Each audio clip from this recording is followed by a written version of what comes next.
여호수아서 8장 1절에서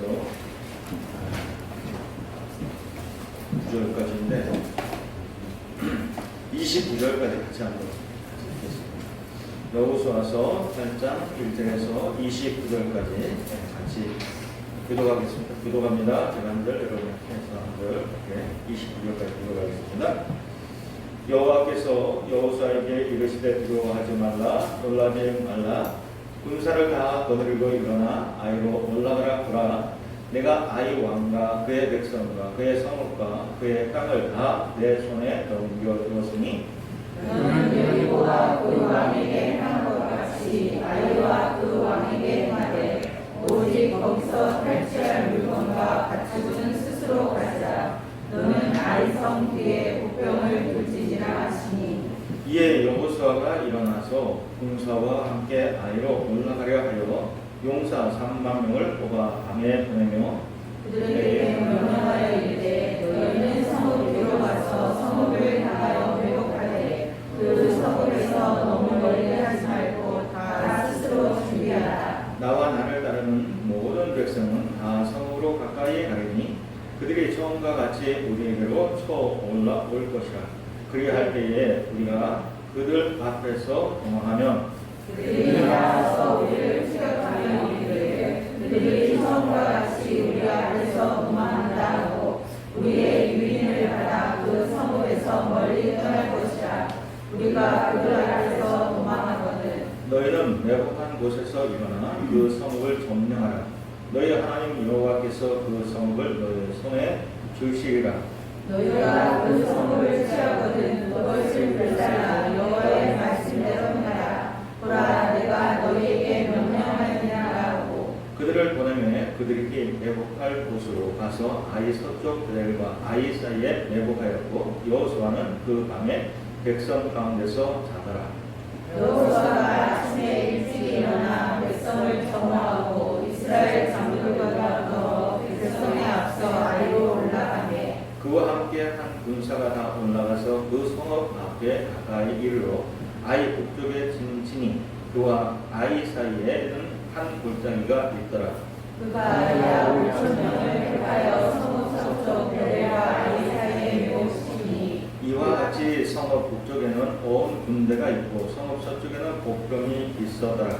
여호수아가 그 밤에 골짜기 가운데로 들어가니 아이 왕이 이를 보고 그 성읍 백성과 함께 일찍 일어나 급히 나가 아라바 앞에 이르러 정한 때에 이스라엘과 싸우려 하나 성읍 뒤에 복병이 있는 줄을 알지 못하였더라. 여호수아와 온 이스라엘이 그들 앞에서 거짓으로 피한 척하여 광야길로 도망하며 그 성읍에 있는 모든 백성이 그들을 추격하려고 모여 여호수아를 추격하며 유인함을 받아 아이 성읍을 멀리 떠나니 아이와 베델에 이스라엘을 따라가지 아니한 자가 하나도 없으며 성문을 열어놓고 이스라엘을 추격하였더라. 여호와께서 여호수아에게 이르시되 내 손에 잡은 단창을 들어 아이를 가리키라. 내가 이 성읍을 내 손에 넘겨주리라. 여호수아가 그의 손에 잡은 단창을 들어 그 성읍을 가리키니 그 성을 드는 순간에 복병이 그들의 자리에서 급히 일어나 성읍으로 달려 들어가서 점령하고 곧 성읍에 불을 놓았더라. 아이 사람이 이들을 돌아본즉 그 성읍의 연기가 하늘에 닿은 것이 보이니 이 길로도 저 길로도 도망할 수 없이 되었고 광야로 도망하던 이스라엘 백성은 그 추격하던 자에게로 돌아섰다. 여호수아와 온 이스라엘이 그 복병이 성읍을 점령함과 성읍의 연기가 오름을 보고 다시 돌이켜 아이 사람들을 쳐 죽이고 복병도 성읍에서 나와 그들을 치매 그들이 이스라엘 중간에 진지라. 어떤 사람들은 이쪽에서 어떤 사람들은 저쪽에서 쳐 죽여서 한 사람도 남거나 도망하지 못하게 하였고 아이 왕을 사로잡아 여호수아 앞으로 끌어왔더라. 이스라엘이 자기들을 광야로 추격하던 모든 아이 주민을 그들에서 죽이되 그들을 다 칼날에 엎드러지게 하여 진멸하기를 마치고 온 이스라엘이 아이로 돌아와서 칼날로 죽이매 그 날에 엎드러진 아이 사람들은 남녀가 모두 12,000명이다. 아이 주민들을 진멸하여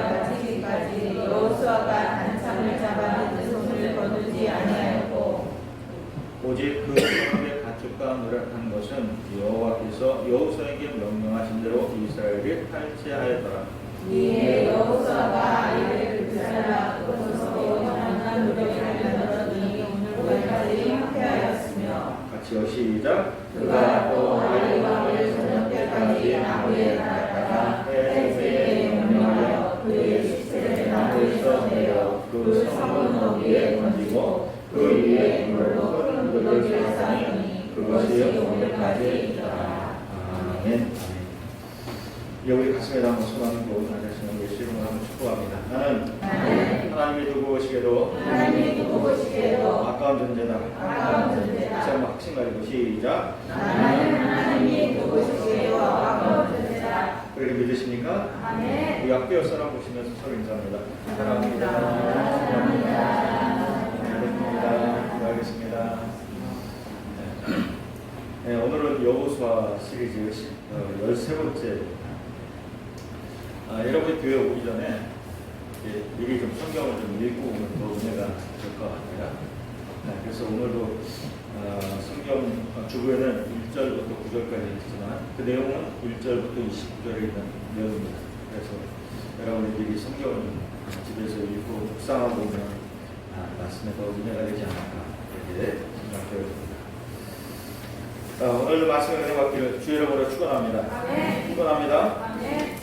제가 뭉쳐야 찬다라고 하는 프로그램을 잘 보는데 그것을 보면서 제가 깨닫는 게 있어요. 축구는 그냥 골을 차는 것이 아니라 다양한 전술과 전략이 있다는 것을 알게 되었어요. 먼저 그날 출전한 선수를 어떻게 대체할 것인가, 상대팀과 우리 팀을 파악하면서 4대4대2, 4-4-2 아니면 3-5-2 다양한 이 배치가 있다는 것이죠.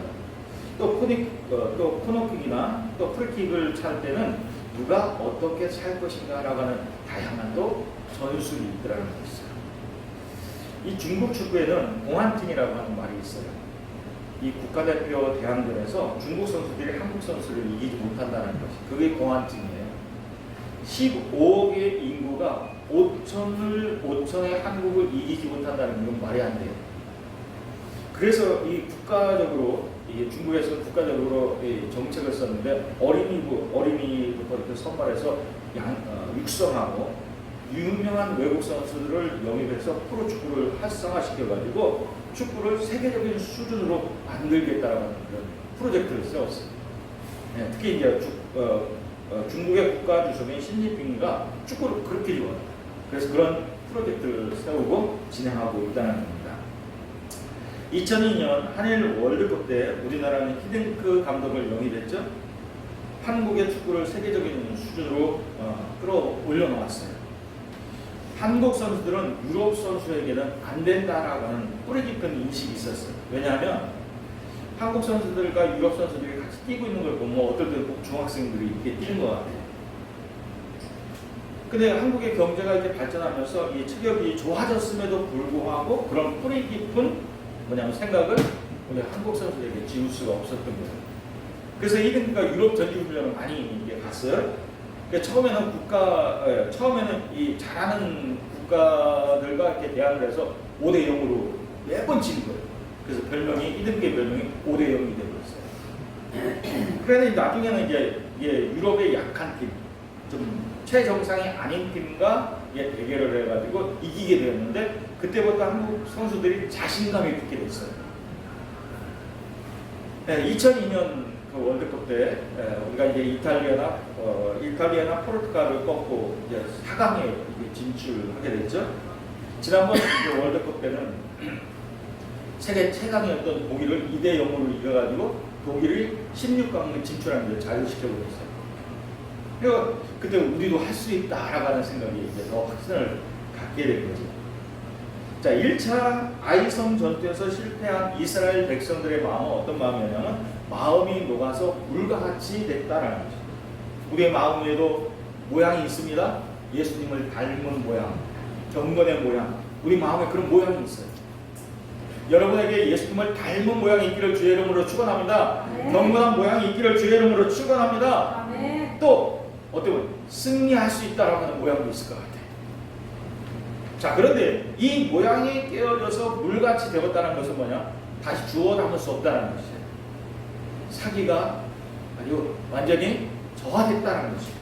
자, 이런 이스라엘 백성에게 뭐가 필요할까? 뭐가 필요할까요? 잃어버린 자신감을 되찾게 하는 거예요. 하나님의 위로와 격려가 필요한 겁니다. 그래서 하나님은 리더인 여호수아를 불러서 이렇게 말씀하십니다. 1절에 여호와께서 여호수아에게 이르시되 두려워하지 말라, 놀라지 말라, 군사들을 다 거느리고 일어나 아이로 올라가라. 보라, 내가 아이 왕과 그의 백성과 그의 성읍과 그의 땅을 다 내 손에 넘겨주었으니. 하나님이 여호수아를 불러서 뭐라고 말해? 너 두려워하지 마, 놀라지 마, 일어나라. 내가 아이 왕과 아이에 있는 모든 것들을 다 너에게 넘겼다 하고 말씀합니다. 여러분, 한 번 실패했다고 해서 영원히 실패한다는 법은 없어요. 하나님이 함께 하시면 다시 도전할 수 있고 승리할 수 있는 것을 여러분 믿으시기를 주의 이름으로 축원합니다. 축원합니다. 여러분, 하나님은 어떤 분이신가? 여러분, 하나님은 어떤 분이실까요? 하나님은 우리 실패도 사용하시는 분이십니다. 여러분, 이 확신 가지기를 주의 이름으로 축원합니다. 하나님은 우리의 실패도 들어쓰셔요. 아이성을 재공략하는 하나님의 전략이 뭡니까? 1차 전투에서 실패한 이스라엘을 사용해서 2차 전투에 있던 어떤 이스라엘이 실패한 것처럼 적을 유인해서 점령하는 거였어요. 그러니까 하나님은 우리의 실패도 사용하시는 분이죠. 한 번 실패했다고 좌절하지 마시기 바랍니다. 영원한 실패는 없습니다. 중요한 거는 내가 하나님과 함께하면, 아니 하나님이 나와 함께하시면 우리에게는 승리가 보장됐다는 것이에요. 전쟁 중에서 가장 중요한 전략과 전쟁에서는 중요한 것이 전략과 전술이라고 했어요. 전략과 전술. 이 축구와 같이 감독에게 다양한 전략과 전술이 있어요.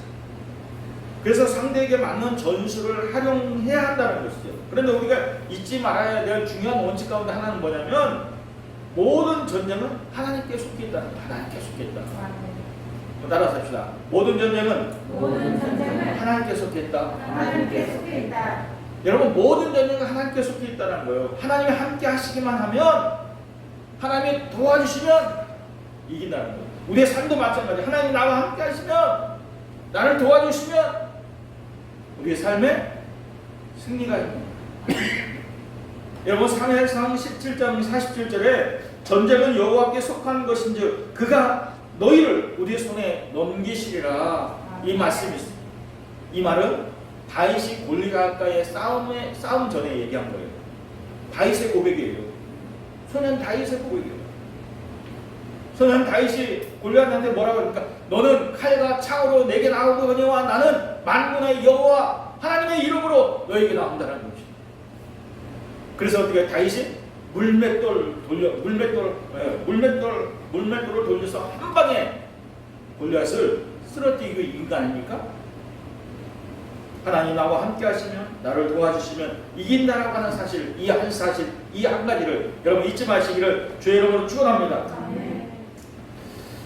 전쟁에서 승리하기 위해서는 반드시 적에 대한 많은 정보를 가져야 돼요. 적에 대한 많은 정보를 알고 있어야 돼요. 정보를 통해서 판세를 분석하고 새로운 전략을 짤 수가 있어요. 자, 이 시점에서, 지금 이스라엘 입장에서 이 시점에서 첫 번째 이스라엘이 분석해야 될 것은 뭘까요? 자, 2차 공격을 앞두고 이스라엘이 분석해야 될 것은 뭘까요?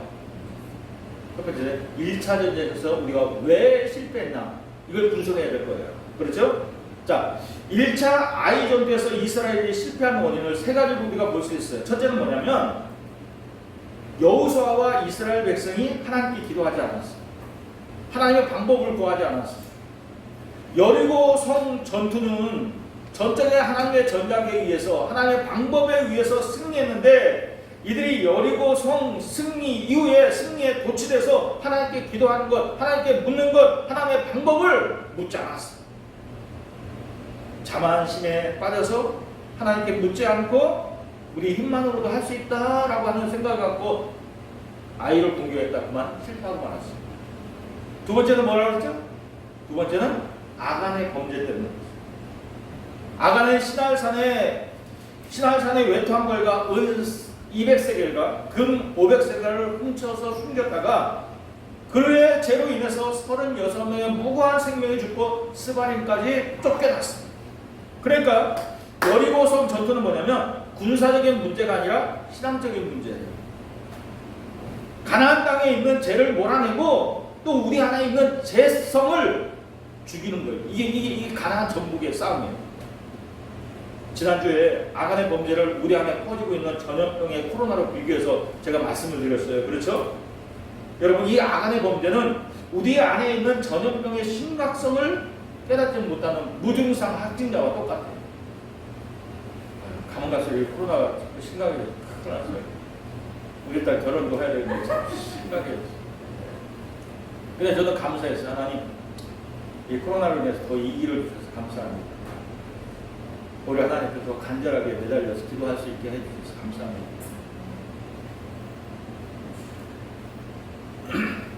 이 아간의 범죄가 그런 거예요. 우리 안에 이 전염병이 얼마나 심각한가, 그 심각한 걸 깨닫지 못해요. 죄에 대해서 무감각한 거예요. 이 죄가 얼마나 무서운 결과를 낳는가 이걸 모르는 거예요. 영적인 무감각한 사람이에요. 근데 여러분, 이 아간이 우리 속에 있어요. 여러분, 여기 교회 오셔서 꼭 하던 철저하게 하던 이생을 잘 하셔야 돼요. 세 번째, 이 1차 전쟁에서 실패가 뭐냐면 최선을 다하지 못했다는 거예요. 아이성을 정탐한 정탐꾼들의 이야기만 듣고 한 3,000명만 올라갔다가 보기 좋게 실패해버렸어요. 근데 여러분, 모든 일에 작은 일이라 할지라도 최선을 다하지 않으면 실패할 수밖에 없다는 거예요. 세상에서 가장 빠른 동물이 뭔지 아십니까?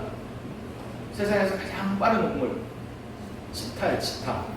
표범, 쉽게 표범 좋은데, 이 표범도 사냥에 성공할 수 있는 확률이 30%밖에 안 된다는 거예요. 30%. 세 번 공격에서 한 번밖에 성공을 못하는 거예요. 그러니까 35%인가요? 그러니까 여러분, 이 치타도 사냥을 위해서는 최선을 다하는 거예요. 작은 것 하나 잡기 위해서 최선을 다하면 실패하는 거예요. 제1차 아이성 전투에서 정탐꾼들의 말만 듣고 3,000명만 올려보냈다가 실패하고 말았어요. 그래서 2차 전투에서는 35,000명이 전투에 참여합니다. 작은 일에도 최선을 다하는 것, 이게 중요해요. 자, 이제 이렇게 1차 아이성 전투의 실패 원인을 분석했다면 제2차 전투에서는 어떠한 전략을 세워야 될까요? 이제 실패한 원인을 분석했어요. 2차 전투의 전략을 세웠는데 어떤 전략을 세워야 될까? 여리고 때처럼 하나님의 전략을, 하나님의 방법을 믿고 그냥 따르는 겁니다. 이것이 여러분 승리의 비결. 하나님의 전략, 하나님의 방법을 무조건 믿고 따르는 것, 말씀을 듣고 무조건 순종하는 것, 여러분 이것이 우리의 삶의 승리의 비결인 것을 여러분 믿으시기를 주의 이름으로 축원합니다. 축원합니다. 우리 이때 또 봐야 될 게 있죠? 이사야서 55장 8절 9절 말씀. 좀 애웠으면 좋겠어요. 참, 나도 이제 나이가 먹어서 그런지 잘 안 애워지는데 애웠으면 좋겠어요. 같이 한번 봅시다. 시작! 이는 내 생각이 너희의 생각과 다르며 내 길이 너희의 길과 다름이라. 여호와의 말씀이니라. 이는 하늘이 땅에서 높은 것 같이 내 길이 너희의 길보다 높으며 내 생각이 너희의 생각보다 높음이라. 다시 한번 애울 마음을 갖고 자, 시작! 이는 내 생각이 너희의 생각과 다르며 내 길이 너희의 길과 다름이라. 여호와의 말씀이니라. 이는 하늘이 땅에서 높은 것 같이 내 길은 너희의 길보다 높으며 내 생각은 너희의 생각보다 높음이라. 아멘. 이제 다음 주까지 여러분 갖고 오십시오. 이 말씀은 얼마나 귀해요. 이게 좀 마음 가운데 늘 새겨놔요. 하나님의 생각이 내 생각과 다르고 하나님의 생각이 내 길보다 깊고 높다라고 하는 것을 여러분 마음 가운데 좀 새겼으면 좋겠어요. 자, 2차 아이성 공략의 하나님의 전략 방법은 뭐냐? 한마디로 얘기하면 유인해서 매복하는 거예요. 유인 매복 작전이에요. 이스라엘이 실패한 것 그리고 아이성이 승리한 것을 역으로 이용하는 거예요. 역으로. 그렇죠? 이스라엘이 실패했던 것 그리고 아이성이 이겼던 것 이것을 역으로 이용하는 거예요. 유인해서 매복해서 아이성을 점령하는 거예요. 그러니까 여러분 하나님의 생각이 우리의 생각보다도 깊고 다양한 것을 우리가 볼 수 있어요. 여호수아는 하나님의 명령을 듣고 밤에 군사들을 이동시켰어요. 밤에 군사들을 이동시키니까 얼마의 군사가 어디로 옮겨갔는지 모르는 거예요. 밤이니까. 산만은 아이성의 북쪽 아이성 정면에 배치해놓고 그리고 5,000명은 아이와 베델 사이에 서쪽에 매복시켰어요. 만일에 있을 아이와 베델이 협공할 수도 있으니까 이걸 미리 차단하기 위해서 아이와 베델 사이에 그 사이에 매복을 시켜놓은 거예요. 그리고 어떻게 아이성의 군사들이 성 밖으로 나오면 매복한 5,000명으로 하여금 성을 점령하도록 이러한 전략을 하나님이 짜놓으셨어요. 그러니까 하나님의 생각은 얼마나 기가 막힌지 몰라요. 얼마나 우리의 생각보다 깊은지 몰라요. 자, 그런데 이 전투에서 중요한 것이 있는데 그게 뭐냐면 하나님과 여호수아는 밀착 관계에 있다는 거예요. 하나님과 여호수아는 깊은 밀착 관계에 있어요. 이 전투에서 지휘관은 여호수아이지만 여호수아에게 지시를 하시는 분은 누구냐면 하나님이시죠. 하나님이 총사령관이에요. 여러분 18절 봅시다. 18절 같이 한번 읽을까요? 자, 시작. 여호와께서 여호수아에게 이르시되 내 손을 잡아 단창을 들어 아이를 가리키라. 내가 이 성읍을 내 손에 넘겨주리라. 여호수아가 그의 손에 잡은 단창을 들어 그 성읍을 가리키니. 자, 21절 떠봅시다. 21절. 자, 시작. 아이의 주민들은 진멸하여 아직까지 여호수아가 단창을 잡아 든 손을 거두지 아니하고 오직 그 성읍에 갇혔다 돌아간 것은 여호와께서 여호수아에게 명령하신 대로 이스라엘을 탈취하라. 전쟁에서 중요한 게 뭐냐? 전쟁의 현장을 지휘하고 있는 사람은 여호수아이지만 근데 그가 누구의 지시를 받고 행동하냐면 하나님의 지시를 받고 여호와의 지시를 받고 움직이는 거예요.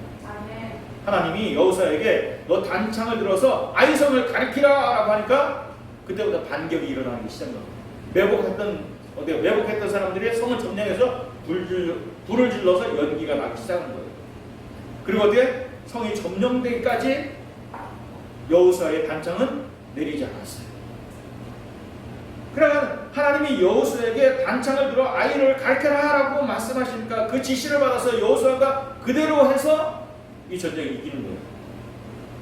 여러분 오늘날 전투도 마찬가지예요. 현장을 지휘하고 있는 지휘관에게 가장 중요한 건 뭐냐면 가장 중요하게 생각할 게 뭐냐면 지휘부와의 통신이에요. 연락이에요.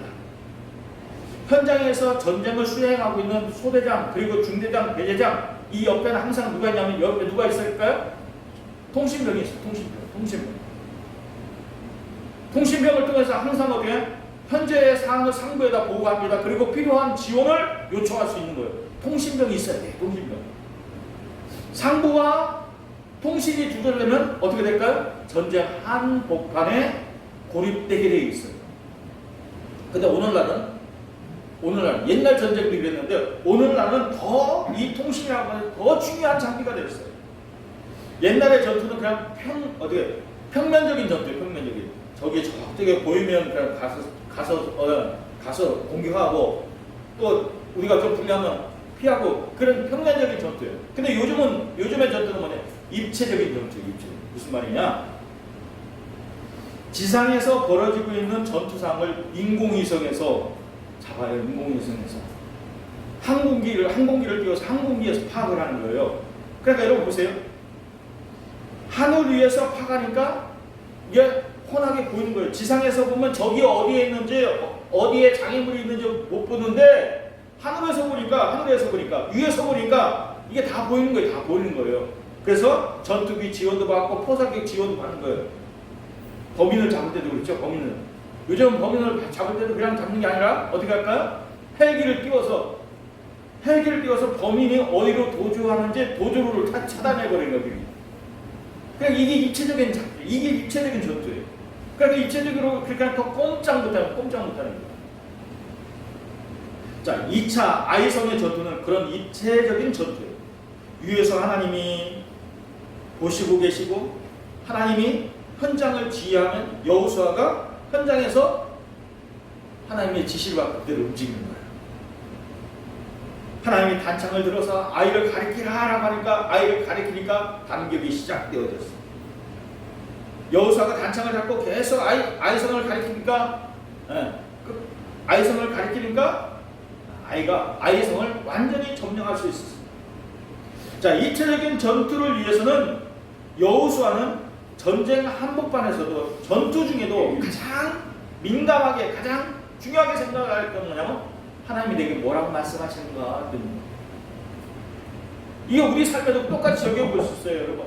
우리의 삶의 치열한 삶 속에서 가장 우리가 민감하게 가장 중요하게 생각하면 뭐냐? 하나님 내게 뭐라고 말씀하시는가? 내가 지금 뭐라고 말씀하시는가? 여기에 듣고 하나님의 지시대로 움직여야 돼. 하나님의 지시대로 움직여야 돼. 그래서 여러분 우리의 삶에 이런 하나님과의 긴밀한 대화가 있기를 주의 이름으로 축원합니다. 하나님과의 통신이 끊어지면 그 누구도 세상에서 고립될 수밖에 없다는 거예요. 승리의 비결은 하나님이 나와 함께하고 하나님이 내게 말씀하신 것을 내가 잘 듣고 그 말씀 그대로 순종하며 따르는 거예요. 그렇다면 여러분의 주파수는 하나님에게 잘 맞춰지고 있습니까? 여러분은 하나님의 말씀에 귀 기울이고 있습니까? 그 말씀 그대로 믿고 신뢰하고 따를 마음 준비가 되어 있습니까? 하나님과 이러한 긴밀한 대화가 없이는 그 누구도 치열한 삶의 현장에서 승리할 수 없다. 하나님과의 긴밀한 대화가 저와 여러분에게 있기를 주의 이름으로 축원합니다. 축원합니다. 자, 이제 아이성과 여리고성의 싸움에 큰 차이점이 하나 있어요. 그게 뭘까요? 그 차이점은 뭡니까? 여리고성은 통째로 하나님께 온전히 바치는 거였어요. 근데 아이성의 싸움은 뭐냐면 하나님의 승리의 선언적인 선포와 함께 이스라엘 백성들에게 보상이 약속되어 있어요. 1절, 2절 다시 한번 봅시다. 1절, 2절 시작. 여호와께서 여호수아에게 이르시되 두려워하지 말라, 놀라지 말라. 군사를 다 거느리고 일어나 아이로 올라가라. 보라, 내가 아이 왕과 그의 백성과 그의 성읍과 그 땅에 다 내 손에 넘겨줬으니 너는 여리고와 그 왕에게 행한 것 같이 아이와 그 왕에게 행하되 오직 거기서 탈취할 물건과 가축은 스스로 가지라. 자, 여러분 이게 달라요. 여리고는 온전히 바쳤어야 돼요. 물건에 손대면 안 돼요. 어떤 물건도 하나라도 가지면 안 돼요. 그런데 아이성 싸움에 대해서는 하나님 뭐라고? 내가 이 모든 것을 너희한테 주겠다. 이렇게 선언적인 선포와 함께 아이성에 탈취한 가축과 물건은 다 너가 스스로 가져라. 그렇게 말씀합니다. 자, 여러분 보세요. 하나님의 이러한 선언적인 선포가 있었고 이미 다 내가 너한테 줬어. 선언적 선포가 있었고요. 하나님의 방법이 있었어요. 그렇죠? 내복하고 유인해라. 그렇다면 여러분 전쟁의 결과는 하나님이 다 어떻게 한 거예요? 다 정해놓으신 거예요. 하나님이 다 정해놓으신 거예요. 그 전쟁의 이미 결과는 이미 다 정해져 있는 거예요. 끝난 거예요. 우리 인생이 그래요. 하나님의 방법, 하나님이 나와 함께 하시면 우리의 인생도 역전될 수밖에 없어요. 자, 여리고성의 전투는 하나님의 기적으로 승리한 전투입니다. 그렇죠? 여리고성의 전투는 이스라엘이 총이 아니고 칼과 창을 빼들지 않았죠. 그렇죠? 하나님의 기적으로 그냥 여리고성은 무너졌어요. 모든 일을 늘 기적으로만 승리할 수는 없습니다.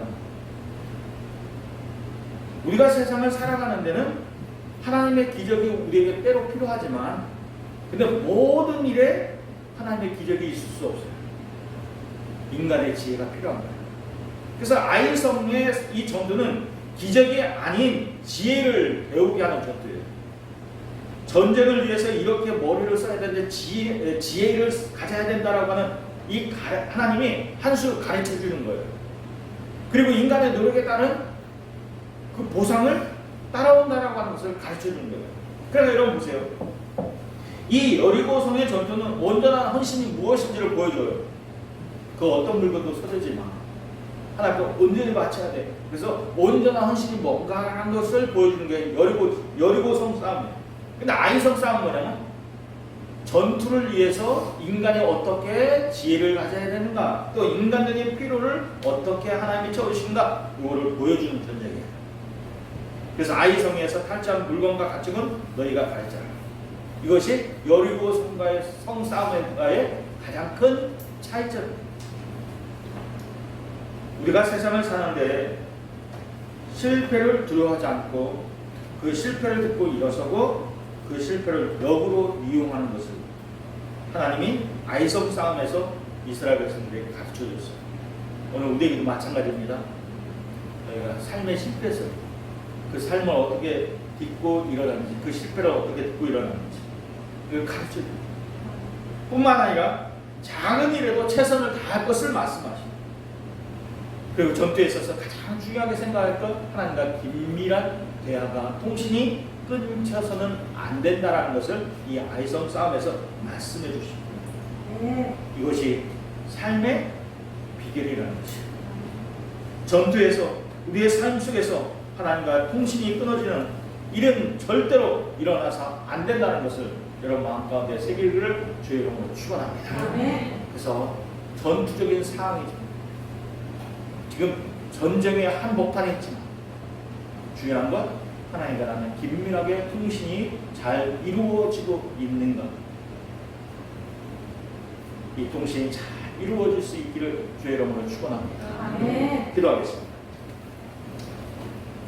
오늘 주신 말씀 생각하면서 우리가 같이 한번 기도하기를 원합니다. 아이성 싸움의 승리의 원인이 무엇인지, 또 이 싸움을 통해서 하나님께서 우리에게 가르쳐 주시고자 하는 것이 뭔지 생각하면서 다시 한번 기도했으면 좋겠습니다. 같이 한번 기도하겠습니다. 한 2, 3분 동안 기도합니다. 하나님 감사합니다. 감사합니다. 오늘도 말씀